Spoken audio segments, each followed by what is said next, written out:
Primera carta a los Corintios, capítulo 15, desde el versículo 1 hasta el versículo 11. Dice la palabra del Señor: aparte de todo lo dicho, quiero recordarles, hermanos, lo que en sí es el Evangelio, que nada en él ha cambiado, sino que es el mismo que yo prediqué. Ustedes lo aceptaron y perseveran en él. Por medio de este mensaje son salvos, siempre que sigan creyendo firmemente en él, pues en otro caso su fe será vana. Lo primero que hice fue transmitirles lo que yo también había recibido: que Cristo murió por nuestros pecados, tal como las Escrituras lo habían anunciado, y que fue sepultado, mas resucitó al tercer día, conforme a las Escrituras. Pedro le vio y más tarde se apareció a los 12. Después se apareció a más de 500 hermanos a la vez, muchos de los cuales viven aún, aunque algunos ya han muerto. Luego se apareció a Jacobo y después a todos los apóstoles. Por último, mucho más tarde que a los demás, como a un nacido fuera de tiempo, se me apareció a mí, que soy el más insignificante de los apóstoles, que ni siquiera debería llevar ese título, dado lo mucho que había perseguido a la iglesia de Dios. Pero lo que ahora soy, lo soy por la gracia de Dios. Una gracia que no ha resultado en vano, porque he trabajado más que todos ellos. Si bien es cierto que no soy yo el que ha hecho la obra, sino la misma gracia de Dios que ha estado conmigo. Aunque lo importante no es quién haya trabajado más, sino el hecho de que sean ellos o sea yo, les hemos predicado el Evangelio y en él ustedes han creído. Gloria a Dios. Porque esto es el Evangelio. El Jesús que murió y resucitó es la noticia, la maravillosa noticia. Hay algo llamativo en este texto. Cuando Jesús resucitó, se le apareció a muchísimas personas. Pablo dice que a más de 500, de hecho. De todo ese amplio grupo, 2 personas me llaman la atención. Porque de hecho fue un contacto especial. La primera persona que me llama la atención es Pedro. Y me llama la atención porque Pedro, días antes de esta resurrección, en medio del fragor del juicio hacia Jesús, le negó, lo insultó, lo maldijo.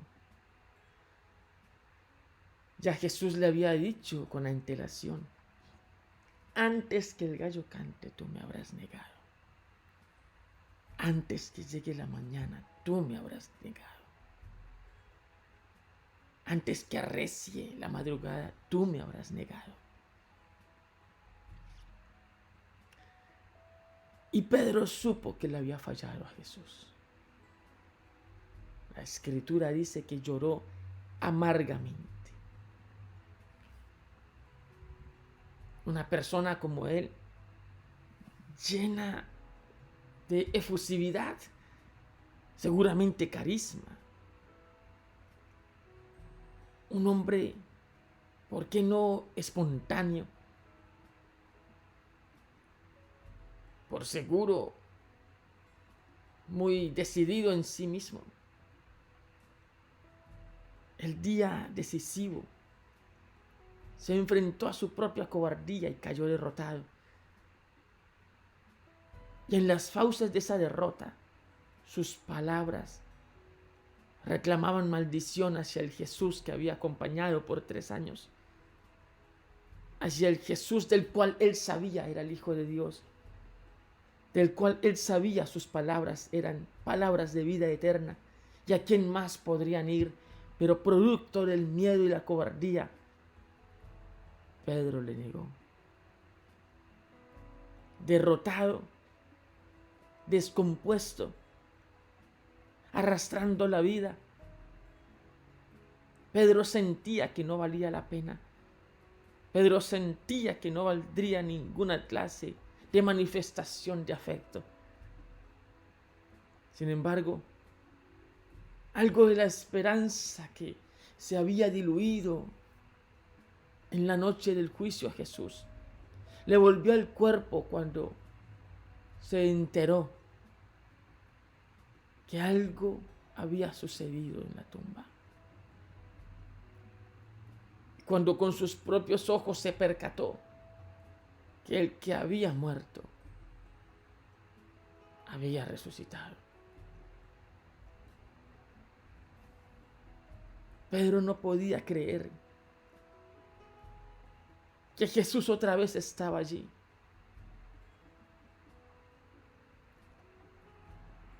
Y un día, ya en la mañana,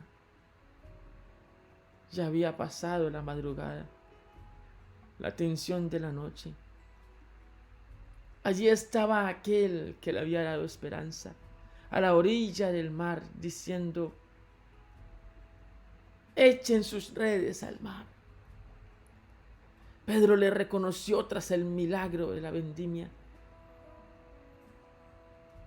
Se lanzó al agua, braceó hasta llegar a la orilla, porque quiso ser el primero en mirar sus ojos, aunque el último en hablarle. No tenía fuerzas para decirle algo. No tenía fuerzas para pedir perdón. No tenía fuerzas para intentar explicar su gesto de cobardía. Solo sabía que allí, arrumado en su presencia, aunque fuese en la periferia de sus afectos, se sentía feliz porque su maestro había resucitado. Pero el maestro le miró y le preguntó con tenue acento: ¿me amas? Sin levantar la mirada, Pedro le dijo: lo sabes, Señor, yo te amo. La misión y el empoderamiento llegó ese día. Pastorea mis ovejas, pastorea mis corderos, pastorea mis ovejas.